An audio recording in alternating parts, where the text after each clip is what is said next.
नारायणं निखिलपूर्णगुणैकदेहं निर्दोषमर्पितमप्यखिलैषु वाक्यैः अस्योद्भवादिदमशेषविशेषतोऽपि वन्द्यं सदा प्रियतमं मम सन्नमामि। कृष्णाय वासुदेवाय हरये परमात्मने प्रणतः क्लेशनाशाय गोविन्दाय नमो नमः। अभ्रमं भङ्गरहितम् अजडं विमलं सदा आनन्दतीर्थमतुलं भजे तापत्रयापहम्। पृथ्वीमण्डलमध्यस्थाः पूर्णबोधमतानुगाः वैष्णवाः विष्णुहृदयाः तान्नमस्ये गुरून् मम। तपस्वाध्यायशुश्रूषा कृष्णपूजारतं मुनिं विश्वेशम् इष्टदं वन्दे परिव्राट् चक्रवर्तिनम्। ಶ್ರೀ ಗುರುಭ್ಯೋ ನಮಃ. ಹರಿ ಓಂ. 7ನೇ ಅಧ್ಯಾಯದ 16ನೇ ಶ್ಲೋಕ ಆಗಬೇಕಾಗಿದೆ.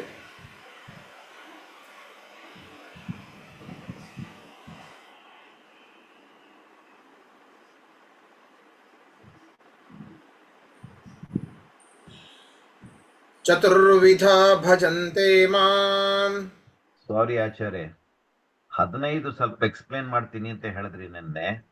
ಯಾಕಂದ್ರೆ ಮೂರು ಪದ್ಯಗಳ ಅದರ ಅರ್ಥ ಆಗಿಲ್ವಾ? ಅಂದ್ರೆ ಅದರ ಪದಗಳ ಅರ್ಥ ಆಗಿದೆನಾ? ಪದಗಳ ಅರ್ಥ ಆಗಿದೆ. ಅದೇನ್ ಹೇಳ್ತಾ ಇದೆ ಪದ್ಯಗಳು ಅದು ಅರ್ಥ ಆಯ್ತು. ಅದು ಮೂಲ ಇದು ಮೀನಿಂಗ್ ಹೇಳ್ತೀನಿ ಅಂತ ಹೇಳಿದ್ರಿ ನೀವು. ಅಲ್ಲ, ಹೇಗೆ ಇವರು ತ್ರಿಮತಸ್ಥರು ಹೇಗೆ ಅದನ್ನು ಅರ್ಥ ಮಾಡಿಕೊಂಡಿದ್ದಾರೆ ಅಂತ. ಈಗ ಎಲ್ಲಾ ಆಚಾರ್ಯರು ಕೂಡ ಗೀತೆಗೆ ಭಾಷೆ ಬರೆದಿದ್ದಾರೆ. ಆದರೆ ಏನು ವ್ಯತ್ಯಾಸ ಅಂತ ಅಷ್ಟೆ. ಅವರು ಈ ಒಂದು ದುಷ್ಕೃತಿನಃ ಮೂಢಾಹ ಆಸುರಂ ಈ ಒಂದು ಪದಗಳಿಗೆ ಬಹಳ ವ್ಯತ್ಯಾಸ. ಮಾಯೆಯ ಅಪಹೃತ ಜ್ಞಾನ ನೋಡಿ, ಅದೇ ಎಲ್ಲವೂ ಮಾಯೆ, ಮಾಯೆಯಿಂದಾಗಿ ನಮಗೆ ಮಿಥ್ಯಾಜ್ಞಾನ ಬರುವಂಥದ್ದು ಅಂತ ಶಂಕರಾಚಾರ್ಯರು ಹೇಳುವಂಥದ್ದು. ಮಾಯೆಯಿಂದಾಗಿ ಮಿಥ್ಯಾಜ್ಞಾನ ಅಂದರೆ ಈ ಸಮಸ್ತ ಜಗತ್ತೂ ಕೂಡ ಮಿಥ್ಯ, ಯಾವುದೂ ಕೂಡ ಸತ್ಯ ಅಲ್ಲ. ಆದರೆ ಯಾರು ಸತ್ಯ ಅಂತ ತಿಳಿತಾರಲ್ಲ ಅಂಥವರೆಲ್ಲರೂ ಮೂಢರು ಅಂತ ಅವರು ವ್ಯಾಖ್ಯಾನ. ಯಾರು ಸತ್ಯ ಅಂತ ತಿಳಿತಾರೆ, ಯಾರು ಪರಮಾತ್ಮನನ್ನ ಹೊರತುಪಡಿಸಿ ಪರಮಾತ್ಮನನ್ನ ಬ್ರಹ್ಮ ಸತ್ಯಂ ಜಗನ್ಮಿಥ್ಯ, ಬ್ರಹ್ಮೈಕ ಸತ್ಯಂ, ಬ್ರಹ್ಮ ಒಬ್ಬನೇ ಸತ್ಯ, ಇಡೀ ಚರಾಚರ ಪ್ರಪಂಚವು ಮಿಥ್ಯ, ಯಾರು ಹೇಳ್ತಾರೋ ಅವರೆಲ್ಲರೂ ಮೂಢರು. ಅಂತಹ ನರಾಧಮರು ನನ್ನನ್ನು ಹೊಂದೋದಿಲ್ಲ ಅಂತ ಕೃಷ್ಣ ಪರಮಾತ್ಮ ಹೇಳ್ತಾನೆ ಅಂತ ಅವ್ರು ಹೇಳ್ತಾರೆ.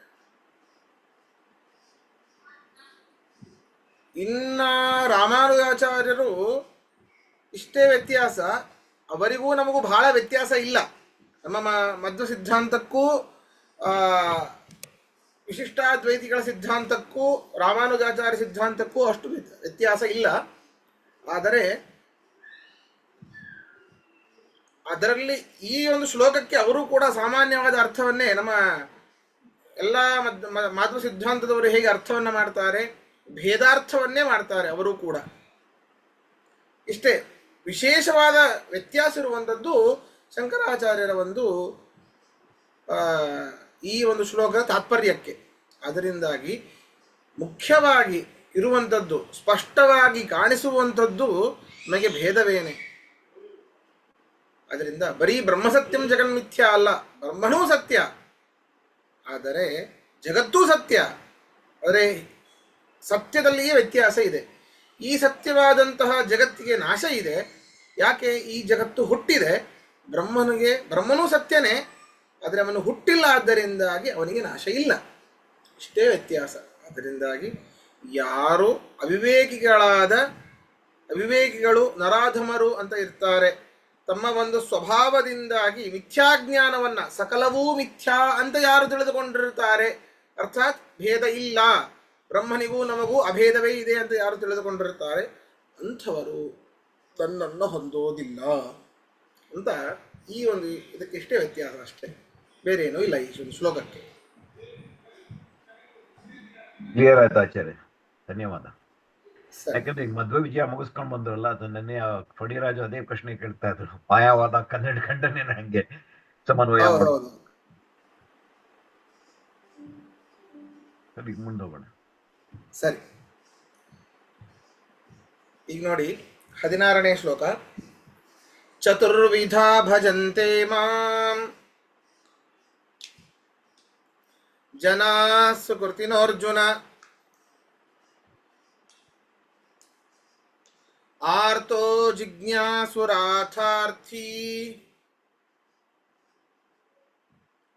ಜ್ಞಾನೀ ಚ ಭರತರ್ಷಭ.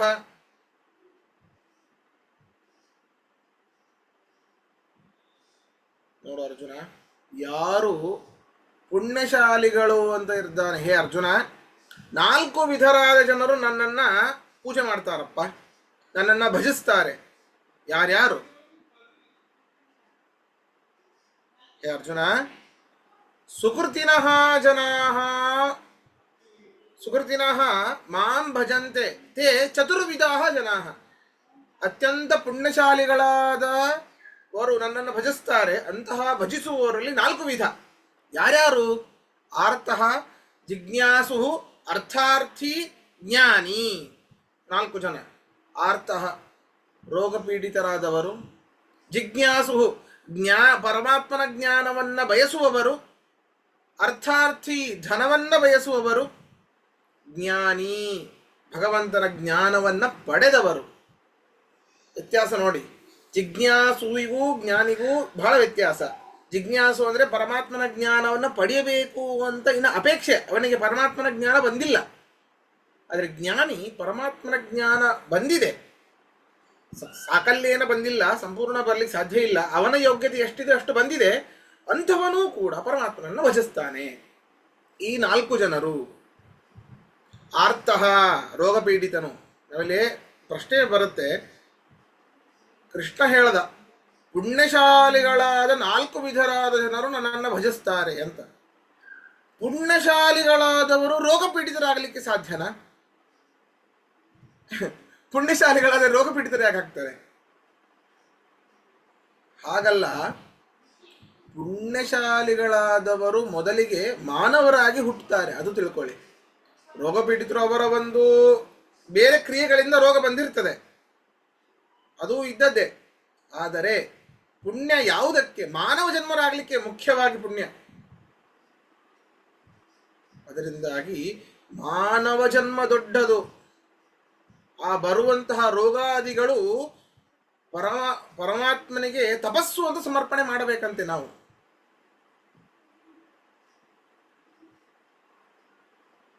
ಈ ರೀತಿ ಮಾಡಿದಾಗ ಅದು ತಪಸ್ಸೇ ಆಗತ್ತೆ. ಅದರಿಂದ ಫಲ ಉಂಟು, ಮಹಾಫಲ ಉಂಟು ಅದರಿಂದ. ಆದ್ದರಿಂದ ಪುಣ್ಯಶಾಲಿಗಳಾದ ರೋಗ ಪೀಡಿತರು ಹೇಗಾಗ್ತಾರೆ ಅಂತಲ್ಲ, ಮೊದಲು ಮಾನವರಾಗಿರ್ತಾರಲ್ಲ ಅಂಥವರಲ್ಲಿ 4 ವಿಧ. ರೋಗ ಪೀಡಿತರು ರೋಗವನ್ನು ಪರಿಹಾರ ಮಾಡುವಂತ ಪರಮಾತ್ಮನಲ್ಲಿ ಬೇಡ್ತಾರೆ.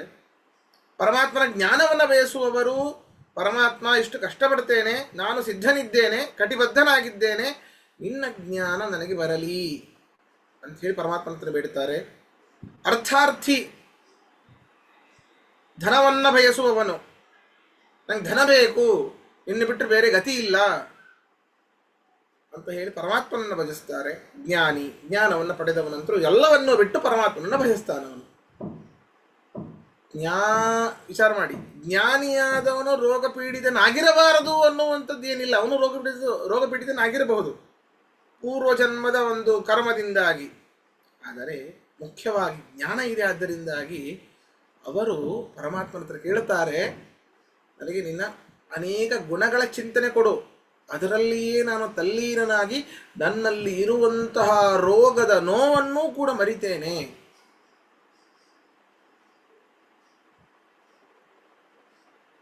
ಇನ್ನೊಂದೇನು ಗೊತ್ತಾ, ನಮ್ಗೆ ಏನಾದರೂ ಜ್ವರ ಬರ್ತದೆ, ನೆಗಡಿ ಬರ್ತದೆ, ಕೆಮ್ಮು ಬರ್ತದೆ, ನಾವು ಮದ್ದನ್ನು ತಗೊಂಡು ಕಡಿಮೆ ಮಾಡ್ಕೊಂಡು ಬಿಡ್ತೇವೆ. ಕಡಿಮೆ ಮಾಡ್ಕೊಳ್ಳಬಾರದು ಅಂತ ಹೇಳ್ತದೆ. ಯಾಕೆ? ಪೂರ್ವಜನ್ಮದ ಕರ್ಮದ ಫಲವೇ ಇದು. ಅದನ್ನು ಸಂಪೂರ್ಣವಾಗಿ ಭೋಗಿಸಿದರೆ ಮತ್ತೆ ಮುಂದೆ ಬರೋದಿಲ್ಲ. ಈ ಒಂದು ಆ ಒಂದು ಕರ್ಮದ ಫಲ. ನೀವು ಮದ್ದು ತಗೊಂಡು ಅದನ್ನು ನೀವು ಉಪಶಮನ ಮಾಡಿಬಿಟ್ರೆ ಮತ್ತೆ ಪೋಸ್ಟ್ಪೋನ್ ಆಗುತ್ತದು. ಅಲ್ಲ, ಮದ್ದು ತಗೊಳ್ಳದೇನೂ ಇದ್ರೆ ತನ್ನಷ್ಟಾನೇ ಉಪಶಮನವಾಗಿ ಮತ್ತೆ ಮುಂದೆ ಇನ್ನೊಮ್ಮೆ ಬರುತ್ತದಲ್ಲ, ಅದು ಮತ್ತೊಂದು ಕರ್ಮದ ಫಲ. ಹೀಗೆ ಬರ್ಬೋದು. ಆದರೆ ಈ ಒಂದು ಹಿಂದೆ ಮಾಡಿದ ಬೇರೊಂದು ಕರ್ಮದ ಫಲ ಈಗ ಬಂದಿದೆ. ಇದು ಮದ್ದು ತಗೊಳ್ಳದೇ ಇದ್ದರೆ ನೆಗಡಿ ಬಂತು ಅಂತ ತಿಳ್ಕೊಳ್ಳಿ, ಅದು ಬಂದರೆ ಮಿನಿಮಮ್ ಒಂದು 4-5 ದಿನ ಆದರೂ ಇದ್ದೇ ಇರ್ತದೆ. ಸ್ವಲ್ಪ ಹಾಲು, ಮೊಸರು ಇಂತಹ ತಂಪು ಪದಾರ್ಥಗಳನ್ನು ಬಿಟ್ಟರೆ, ಮೆಣಸುಗಳನ್ನು ಸೇವನೆ ಮಾಡಿದರೆ, ಮೆಣಸು ಬೇಡ, ತಿನ್ನೋದನ್ನು ಬಿಟ್ಟರೆ ಸಾಕು, ಈ ಹಾಲು ಮೊಸರು ಇತ್ಯಾದಿಗಳನ್ನು ಬಿಟ್ಟರೆ ಅದು ತನ್ನಷ್ಟು ತಾನೇ ಕಡಿಮೆ ಆಗುತ್ತೆ. ಆದ್ದರಿಂದ ಪೋಸ್ಟ್ಪೋನ್ ಮಾಡ್ಕೊಳ್ಳೋದು ಬೇಡ. ಅದು ಪರಮಾತ್ಮನಿಗೆ ತಪಸ್ಸು ಅಂತ ಹೇಳಿ ಪರಮಾತ್ಮ ಸಮರ್ಪಣೆ ಮಾಡೋಣ ಅಂತ. ಜ್ಞಾನಿ ಏನು ಮಾಡ್ತಾನೆ, ಜ್ಞಾನ ಇದ್ದವನು ರೋಗದಲ್ಲಿ ಬಹಳ ಲಕ್ಷ್ಯ ಕೊಡದೇನೆ ಪರಮಾತ್ಮನ ಗುಣಗಳ ಚಿಂತನೆಯಲ್ಲಿಯೇನೇ ಲಕ್ಷ್ಯ ಕೊಟ್ಟು ಅವನು ಎಲ್ಲವನ್ನು ಮರೀತಾನೆ. ಆದ್ದರಿಂದ ಅವನು ಶ್ರೇಷ್ಠ ಅಂತ ಮುಂದಿನ ಶ್ಲೋಕದಲ್ಲಿ ಕೃಷ್ಣ ಪರಮಾತ್ಮ ಹೇಳ್ತಾರೆ. ಸರಿ, ಇದರ ಅರ್ಥ ಬರ್ಕೊಳ್ಳಿ. ಹೇ ಅರ್ಜುನ, ಎಲೈ ಅರ್ಜುನನೇ, ಹೇ ಅರ್ಜುನ, ಎಲೈ ಅರ್ಜುನನೇ,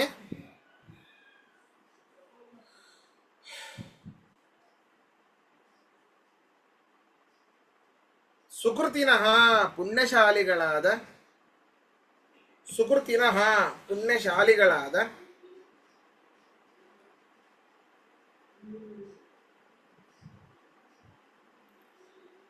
ಚತುರ್ವಿಧಾ 4 ವಿಧರಾದ, ಚತುರ್ವಿಧಾ 4 ವಿಧರಾದ ಜನಾಹ ಜನರು, ಜನಾಹ ಜನರು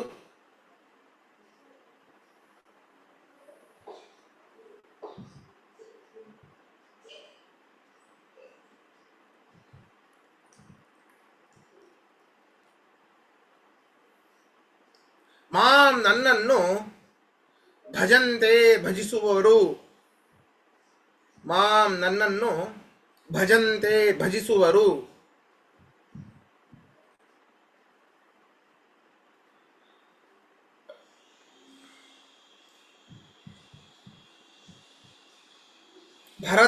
ಭರತರ್ಷಭ, ಹೇ ಭರತಶ್ರೇಷ್ಠನೇ,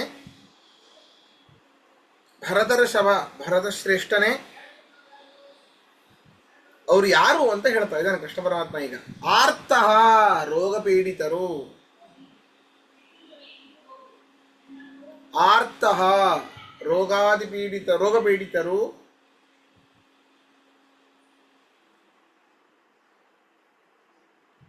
ಜಿಜ್ಞಾಸು ಭಗವಂತನ ಜ್ಞಾನವನ್ನು ಬಯಸುವವರು, ಜಿಜ್ಞಾಸು ಭಗವಂತನ ಜ್ಞಾನವನ್ನು ಬಯಸುವವರು,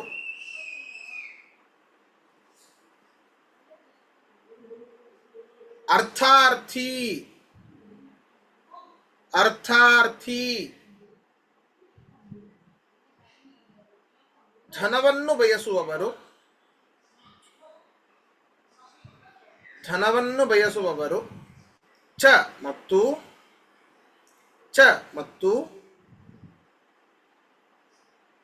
ಜ್ಞಾನಿ ಜ್ಞಾನವನ್ನು ಪಡೆದವರು, ಜ್ಞಾನಿ ಜ್ಞಾನವನ್ನು ಪಡೆದವರು. ಈ ರೀತಿಯಾದಂತಹ 4 ವಿಧರಾದ ಜನರು ನನ್ನನ್ನು ಭಜಿಸ್ತಾರೆ ಅಂತ ಇದರಲ್ಲಿ ಪ್ರಶ್ನೆ ಇದೆ, ಕೇಳಿ.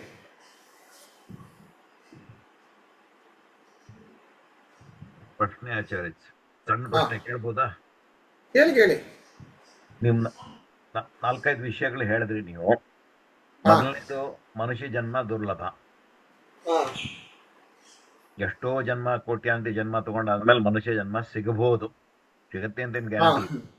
ಸರಿ, ಅಷ್ಟು ಒಪ್ಕೊಂಡ್ವಾ? ಹೌದೌದು. 2 ವರ್ಷ ಹಿಂದೆ ಕೋವಿಡ್ ಬಂತು, ಲಕ್ಷಾಂತರ ಜನಗಳು ಸತ್ತೋದ್ರು. ಹೌದು. ಅವಾಗ ಮದ್ದು ತಗೋಬೇಡ ಅಂದ್ರೆ ಚಾನ್ಸೇ ಇಲ್ವಲ್ಲ. ಯಾಕೆ ಹೇಳ್ತಾ ಇರೋದು ಅಂದ್ರೆ, ಮನುಷ್ಯ ಜನ್ಮ ತಾಳಿ ಕ್ವಶನ್ ಮುಗಿಸ್ತೇನೆ. ಮನುಷ್ಯ ಜನ್ಮ ಬಂತಲ್ಲ, ಅದನ್ನ ಈಗ ಸಾಧನೆ ಮಾಡ್ಬೇಕು ಅಂತ ಅಷ್ಟು ಕೂಡ ಸ್ವಲ್ಪ ಬುದ್ಧಿ ಬಂದಿದಲ್ಲ, ಅದನ್ನೇ ಅಂತೀರಿ ನೀವು ಜಿಜ್ಞಾಸು. ಆಮೇಲೆ ಕೋವಿಡ್ ಬಂದ್ ಗೋವಿಂದ ಆಗೋದ್ರೆ, ಆಮೇಲೆ ನಾಯಿ ಜನ್ಮ ಬಂದ್ಮೇಲೆ ಏನ್ ಜಿಜ್ಞಾಸ ಮಾಡ್ತೀರಿ ನೀವು? ಸೊ ಹೌದು ಹೌದು ಆಗುದಿಲ್ಲ.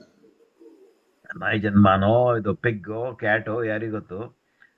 ಸೊ ಹಂದಿ ಜನ್ಮ.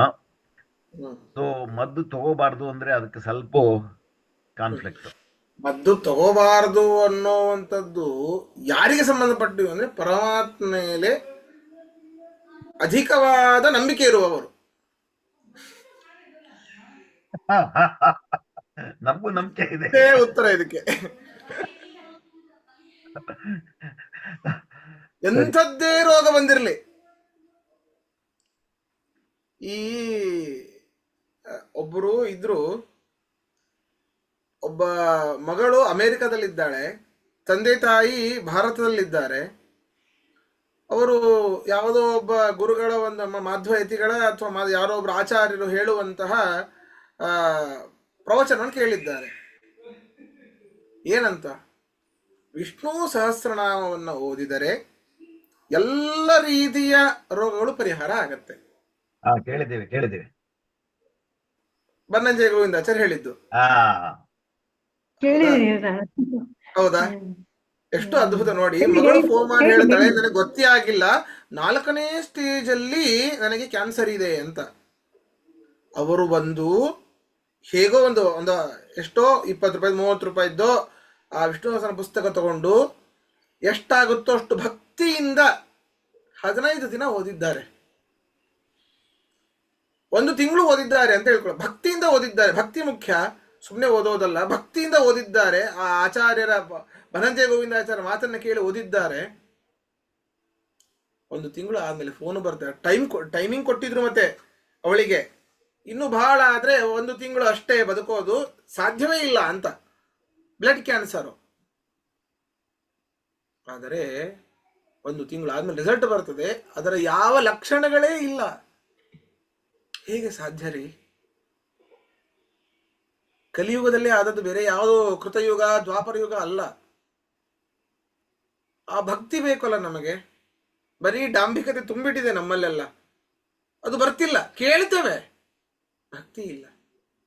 ಎಂಥದ್ದೇ ರೋಗ ಇರಲಿ ಪರಮಾತ್ಮ ಕಾಪಾಡ್ತಾನೆ, ಸಂಶಯವೇ. ಎಲ್ಲರನ್ನು ಸಲಹುವನು, ಇದಕ್ಕೆ ಸಂಶಯವೇ ಇಲ್ಲ.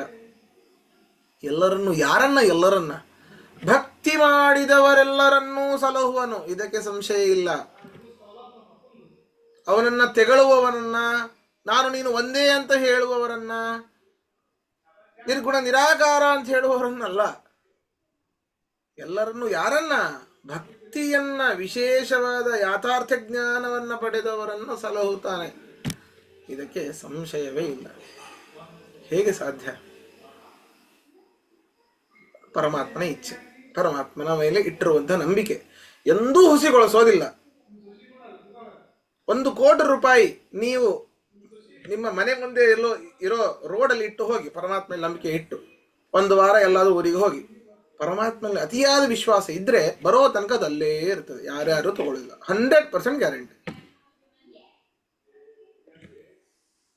ಸಾಧ್ಯವೇ ಇಲ್ಲ. ಯಾರು ಕಣ್ಣಿಗೆ ಕಾಣೋದೇ ಇಲ್ಲ, ಗೋಚರವೇ ಆಗೋದಿಲ್ಲ. ಗೋಚರ ಆದ್ರೆ ತಾನೆ ತಗೊಳ್ಳಿಕ್ಕೆ.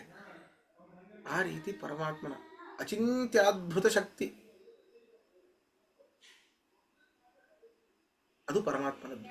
ಅಘಟಿತ ಘಟನಾ ಸಾಮರ್ಥ್ಯವುಳ್ಳವನು ಪರಮಾತ್ಮ. ಅಂತಹ ಲೀಲೆ ಪರಮಾತ್ಮನದ್ದು. ಆದ್ದರಿಂದ ಯಾರು ತಗೊಳ್ಳಬಾರದು ಮದ್ದು ಅಂತಂದ್ರೆ ಅತಿಯಾದ ವಿಶ್ವಾಸ ಇರೋರು ತಗೊಳ್ಳಿ. ಸರಿ ಆಚಾರ್ಯ, ಇವಾಗ ಇನ್ನೊಂದು ಪ್ರಶ್ನೆ ಇದರಲ್ಲಿ ಒಂದು. ಇವಾಗ ನೀವು ಇಷ್ಟೊತ್ತು ಹೇಳಿದ್ರಿ, ಹಾಗೆ ಆ ನಂಬಿಕೆ ಇಟ್ಕೊಂಡು ಅವರು ವಿಷ್ಣು ಸಹಸ್ರನಾಮ ಹೇಳಿದ್ರು, ಆಯ್ತು, ಎಲ್ಲ ಆಯ್ತು, ಸಂತೋಷ. ಹಾಗೆ ಏನಾದ್ರ ಅವರಿಗೆ ವಾಸಿ ಆಗ್ದೇನೆ ಇದ್ರೆ ಅವಾಗ ಏನ್ ಹೇಳ್ತೀವಿ? ನೋಡಿ, ಇಷ್ಟೆಲ್ಲ ಮಾಡಿದ್ರು ಆದ್ರೂ ಆಗ್ಲಿಲ್ಲ, ಅವರ ಪೂರ್ವಾರ್ಜಿತ ಕರ್ಮ ಅಂತೀವಿ. ಹೌದಾ? ವಾಸಿ ಆಗದೆ ಇದ್ರೆ ಪರಮಾತ್ಮನೇ ಬ್ಲೇಮ್ ಮಾಡೋವಾಗ ಇಲ್ಲೇ ಇಲ್ಲ. ನಮ್ದೇ ಏನೋ ಆಗಿದೆ ಅಂತ ಅರ್ಥ ಅಷ್ಟೇ. ನಮ್ದೇ ಎಲ್ಲೋ ಫಾಲ್ಟ್ ಇದೆ ಅಂತ ಅರ್ಥ ಅಷ್ಟೇ. ಎಂಥದ್ದೇ ಪೂರ್ವೋಚಿತ ಕರ್ಮ ಇರಲಿ, ಅದಕ್ಕಿಂತ ಬಲವಾದ್ದು ಪರಮಾತ್ಮನ ಇಚ್ಛೆ. ಖಂಡಿತ, ಇದು ಒಪ್ಕೊಂತೀನಿ. ಆಯ್ತು, ಸರಿ ಸರಿ ಸರಿ, ಈಗ ಗೊತ್ತಾಯ್ತು. ಸರಿನಾ? ಬಂದದ್ದೆಲ್ಲ ಬರಲಿ, ಗೋವಿಂದನ್ ದಯ ಒಂದಿರಲಿ, ದಾಸರು ಹೇಳಿದ್ರು. ಧನ್ಯವಾದ. ಆಚಾರ್ಯ ಸ್ವಲ್ಪ ಕೌಂಟರ್ ಥಿಂಕಿಂಗ್ ಅದಕ್ಕೆ ಅಂದ್ರೆ ನಮ್ದು ಬಿಟ್ಟು ಹೇಳ್ತೀನಿ. ಈಗ ಅವಶ್ಯ ಕೇಳಿ. ಶ್ರೀಕಾಂತ್ ಅವ್ರು ಹೇಳಿದ್ರು ಕೋವಿಡ್ ಟೈಮ್ ನಲ್ಲಿ ಔಷಧಿ ಅಂತ. ಆಕ್ಚುಲಿ ಏನಂದ್ರೆ ಎಲ್ಲಾ ಮಸೀದಿಗಳಲ್ಲೂ ಅನೌನ್ಸ್ ಮಾಡ್ಬಿಟ್ರು, ನೀವು ಯಾರು ಔಷಧಿಗಳು ತಗೋಬೇಡಿ, ಕೋವಿಡ್ ಅಲ್ಲಿ ನಿಮ್ಗೇನು ಆಗಲ್ಲ ಅಂತ. ಹಂಗ್ ನೋಡಿದ್ರೆ ಅವ್ರದ್ದು ಡೆತ್ ರೇಟ್ ಎಲ್ರಿಗಿಂತ ತುಂಬಾ ಕಡಿಮೆ, ಅವ್ರು ಯಾವ ಔಷಧಿನೂ ತಗೊಳ್ಳಿಲ್ಲ. ಅವನನ್ನ ನಂಬಿ ನೀವು ಅಂದ್ರು, ಅವ್ರ ದೇವ್ರನ್ನ ನಂಬಿ ನೀವು ಅಂದ್ರು, ನಂಬಿದ್ರು ಅವರು ತಗೊಳ್ಳಿಲ್ಲ. ಕೆಲವು ಸರ್ತಿ ದೃಢ ನಂಬಿಕೆನೂ ಹೆಲ್ಪ್ ಆಗತ್ತೆ, ಎಕ್ಸ್ಪ್ಲೇನ್ ಮಾಡೋದು ಕಷ್ಟ. ಬಟ್ ಅವ್ರದ್ದು ನೀವು ಸ್ಟ್ಯಾಟಿಸ್ಟಿಕಲಿ ನಾವು ಕಲಿತಂತಹ ವಿದ್ಯೆಯನ್ನ ಅಥವಾ ನಮ್ಮ ಮೇಲೆ ನಾವು ಎಷ್ಟು ವಿಶ್ವಾಸನ ಇಟ್ಟಿರ್ತೇವೋ ಅದಕ್ಕಿಂತ ಅಧಿಕವಾಗಿ ಪರಮಾತ್ಮನ ಮೇಲೆ ಇಟ್ರೆ ಅದ್ಭುತ. ಅದನ್ನ ವಿಚಾರ ಮಾಡ್ಕೊಳ್ಳಿಕ್ಕೂ ಆಗೋದಿಲ್ಲ. ಎಂತಹ ಒಂದು ನದಿಯ ಸುಳಿಯಲ್ಲಿ ಇದ್ರೂ ಅಕ್ಕಪಕ್ಕದಲ್ಲಿ ಯಾರು ಇಲ್ಲದೆ ಹೋದ್ರೂ ಕೂಡ ಯಾವುದೋ ಒಂದು ಜೀವಿಯ ಮುಖಾಂತರ ಏನೋ ಒಂದು ಆ ಪ್ರಕೃತಿಯೇ ನಮಗೆ ಸಾಥ್ ಕೊಟ್ಟು ನಮ್ಮನ್ನ ಕಾಪಾಡುತ್ತೆ. ಅದನ್ನ ಎಕ್ಸ್ಪ್ಲೇನ್ ಮಾಡಕ್ ಆಗೋದಿಲ್ಲ, ನಂಬಿಕೆ ಅನುಭವಿಸಬೇಕಷ್ಟೇ. ನಿಜ. ಆ ಅನುಭವಿಸಿದ ವ್ಯಕ್ತಿಗಳನ್ನ ಕೇಳಬೇಕು, ಅವರ ಕಣ್ಣಲ್ಲಿ ಆನಂದ ಬಾಷ್ಪ, ಮೈ ಜುಮ್ಮನ್ನತ್ತೆ. ಇನ್ನೇನು ಬೇಕು? ಪರಮಾತ್ಮ ಇಲ್ಲ ಅಲ್ಲಿಗೆ ಹೇಗೆ ಸಾಧ್ಯ?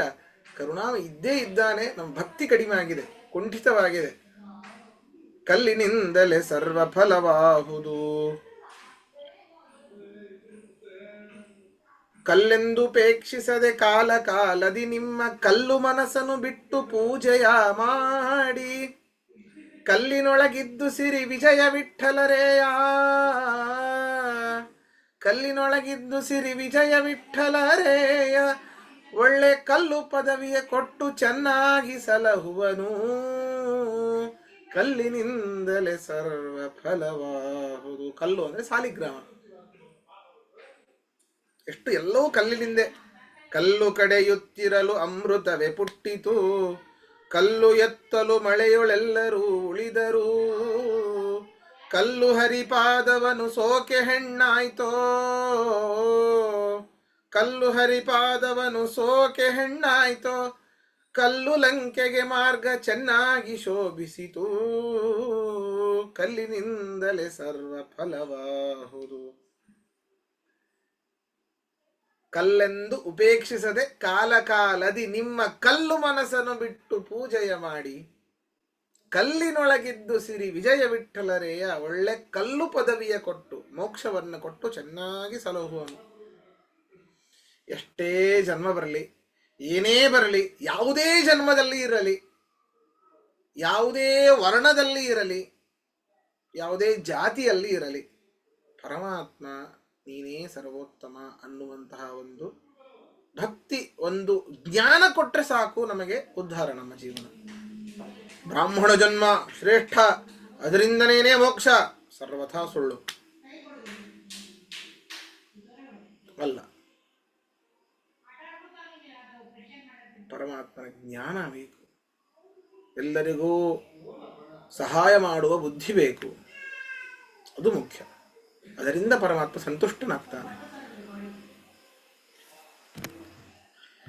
ಮತ್ತೇನು ಪ್ರಶ್ನೆ ಇಲ್ವಾ? ಇಲ್ಲ ಆಚಾರ್ಯ, ಡಿಸ್ಕಷನ್ ಚೆಂದಾಗಿತ್ತು. ಹೌದು, ಬಹಳ ದಿನ ಆಗಿತ್ತು. ಸರಿ, ಮುಂದೆ ನೋಡಿ. ಆಯ್ತಪ್ಪ, 4 ಜನರಿದ್ದಾರೆ. ಒಬ್ಬ ತಾಯಿಗೆ 4 ಜನರಲ್ಲಿ ಯಾರು ಬಹಳ ಬೇಕಾದವನು ಅಂತಂದ್ರೆ, ಎಲ್ಲರೂ ಬೇಕಾದರೆ, ಬಹಳ ಬೇಕಾದವರೇ. ಆದರೆ ಕೊನೆ ಸಣ್ಣ ಮಗ, ಇನ್ನು ಸಣ್ಣದು ಅಂತ, ಬಹಳ ಬೇಕು ಅಂತ, ಕೊನೆ ಮಗ ಅವನು ಬಹಳ ಪ್ರಿಯ ನನಗೆ ಅಂತ. ಹಾಗೆ ಜ್ಞಾನಿ ಅಂತ 4ನೇ ಹೇಳಿದನು. ಅದಕ್ಕೆ ಕೃಷ್ಣ ಪರಮಾತ್ಮ ಆರ್ತಃ ಜಿಜ್ಞಾಸು ಅರ್ಥಾರ್ಥಿ ಜ್ಞಾನಿ ಅಂತ ಹೇಳ್ದ. ನನಗೆ 4ನೇವನು ಬಹಳ ಪ್ರಿಯ ಅಪ್ಪ ನನಗೆ ಅಂತ ಹೇಳ್ತಾ ಇದ್ದಾನೆ ಕೃಷ್ಣ ಪರಮಾತ್ಮ. ಈಗ ತೇಷಾಂ ಜ್ಞಾನಿ ನಿತ್ಯಯುಕ್ತಃ ಏಕ ಭಕ್ತಿರ್ವಿಶಿಷ್ಯತೆ, ಪ್ರಿಯೋ ಹಿ ಜ್ಞಾನಿನೋತ್ಯರ್ಥಂ ಅಹಂ ಸ ಚ ಮಮ ಪ್ರಿಯ. ನೋಡಿ, ಇವರ ಮಧ್ಯೆ ತೇಷಾಂ, ರೋಗಪೀಡಿತರಾದವರು, ಪರಮಾತ್ಮನ ಜ್ಞಾನವನ್ನ ಬಯಸುವವರು, ಧನವನ್ನ ಬಯಸುವವರು, ಜ್ಞಾನಿಗಳು, ಈ ನಾಲ್ಕರ ಮಧ್ಯದಲ್ಲಿ ನಿತ್ಯಯುಕ್ತನಾದ ಸದಾಕಾಲ ಭಗವಂತನಲ್ಲಿಯೇ ಮನಸ್ಸುಳ್ಳ, ಭಗವಂತನನ್ನೇ ಪ್ರಧಾನವಾಗಿ ಭಕ್ತಿಯಿಂದ ಸೇವನೆ ಮಾಡುವಂತಹ ಆ ಜ್ಞಾನಿ ಏನಿದ್ದಾನೆ ಅವನು ಸಹ ವಿಶಿಷ್ಯತೆ, ಅವನು ಸ್ವಲ್ಪ ಒಂದು ಸ್ಟೇಜ್ ಜಾಸ್ತಿ. ಯಾಕೆ ಅಂತಂದ್ರೆ ಏಕೆಂದರೆ ಜ್ಞಾನಿನಃ ಅತ್ಯರ್ಥಂ ಅಹಂ ಪ್ರಿಯ, ಎಲ್ಲ ವಸ್ತುಗಳಿಗಿಂತ ನಾನು ಅತ್ಯರ್ಥಂ ಬಹಳ ಬಹಳ ಪ್ರಿಯ ನಾನು ಜ್ಞಾನಿಗಳಿಗೆ. ಆದ್ದರಿಂದ ಸಚ ಮಮ ಪ್ರಿಯ, ಆದ್ದರಿಂದ ಜ್ಞಾನಿಗಳಿಗೆ ನಾನು ಬಹಳ ಪ್ರಿಯನಾದ್ದರಿಂದ ಆ ಜ್ಞಾನಿ ಮಮ ಪ್ರಿಯ, ನನಗೆ ಬಹಳ ಬೇಕಾದವನಪ್ಪ, ಬಹಳ ಬೇಕಾದವನು. ಆದ್ದರಿಂದ ಈ ನಾಲ್ಕರಲ್ಲಿ ಕೊನೆಯವನು, ಈಗ ಹೇಳಿದೆ ತಾಯಿಗೆ 4 ಜನ ಮಕ್ಕಳು, 4 ಬೇಕಾದವರೇ, ಇಲ್ಲ ಅಂತ ಹೇಳ್ತಿಲ್ಲ, 4 ಜನ ಭಕ್ತರೇ ಪರಮಾತ್ಮನಿಗೆ. ಆದ್ರೆ ಕೊನೆಯವನ ಮೇಲೆ ಸಣ್ಣವನೋ ದೊಡ್ಡವನ ಹಂಗೆ ಯಾಕೆ ಮಾಡ್ತೀಯೋ, ಕೊಟ್ಬಿಡು ಅಂತ ತಾಯಿ ಹೇಳ್ತಿರ್ತಾಳೆ. ಅವನ ಮೇಲೆ ಸ್ವಲ್ಪ ಮುದ್ದು ಪ್ರೀತಿ. ಹಾಗೆ ಈ 4ನೇಯವನಾದ ಕೃಷ್ಣನ ನೋಡಿ ಎಷ್ಟು ತಾಯಿಯ ಪ್ರೀತಿ ಹೇಗೆ ತೋರಿಸ್ತಾ ಇದ್ದಾನೆ. ನಾವು ಅದನ್ನು ಗುರುತಿಸಬೇಕು ಕೃಷ್ಣನದ್ದು. ಮೊದಲಿಗೆ ಹೇಳಬಹುದಿತ್ತು ಅವನು ಜ್ಞಾನಿ, ಆರ್ತಃ, ಅರ್ಥಾರ್ಥಿ, ಜಿಜ್ಞಾಸು ಅಂತ ಕೊನೆಗೆ ಹೇಳ್ಬೋದಿತ್ತು, ಅಥವಾ ಆರ್ತಃ ಅಂತೇಳಿ ಕೊನೆಗೆ ಹೇಳ್ಬೋದಿತ್ತು. ಜ್ಞಾನಿ ಅಂತ ಕೊನೆಗೆ ಹೇಳಿದ್ದೆ ಬಹಳ ಪ್ರಿಯನಾದವನು ನನಗೆ ಅಂತ ಮುಂದಿನ ಶ್ಲೋಕವನ್ನ ಹೇಳಲಿಕ್ಕೆ.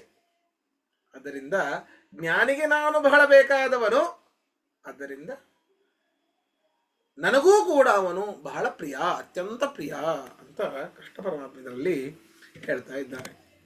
ಇದರಲ್ಲಿ ಪ್ರಶ್ನೆ ಅಂತ ಕೇಳಿ ಇದರ ಅರ್ಥವನ್ನ ನಾಳಿನ ಪಾಠದಲ್ಲಿ ನೋಡೋಣ.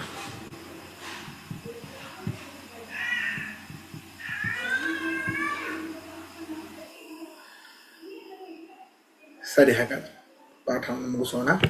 ಶ್ರೀಕೃಷ್ಣಾರ್ಪಣಮಸ್ತು. ನಮಸ್ಕಾರ. ನಮಸ್ಕಾರ